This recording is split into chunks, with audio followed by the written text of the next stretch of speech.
విరాళాలు ఇవ్వాల్సి వస్తుంది లంబోదర యూత్ అసోసియేషన్ వాళ్ళకి. సాయి వెంకట్ గారి పాట 38,016 రూపాయలండి. వివేక్ గారి పాట 39,016 రూపాయలండి. వివేక్ గారి పాట. సాయి వెంకట్ గారి పాట 40,000 అండి. 40,016 రూపాయలు సాయి వెంకట్ గారి పాట. కావాలండి, అందరూ పాల్గొనాల్సిందిగా కోరుతున్నాం.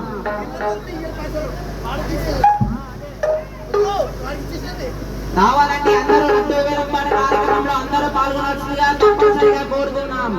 ఎవరైతే 2,000 పాట కార్యక్రమంలో పాల్గొంటున్నారో వినాయక చవితికి ఒక నెల ముందు వారి 2,000 పాట విరాళాలు లంబోదర యూత్ అసోసియేషన్ వారికి ఇవ్వాల్సి వస్తుంది. ఎవరైనా వినాయక చవితి 2,000 పాటలో పాల్గొనే వాళ్ళు ఒక నెల ముందు చవితికి 2,000 పాట విరాళాలు Lambodara youth association main member కి ఇవ్వాల్సి వస్తుంది.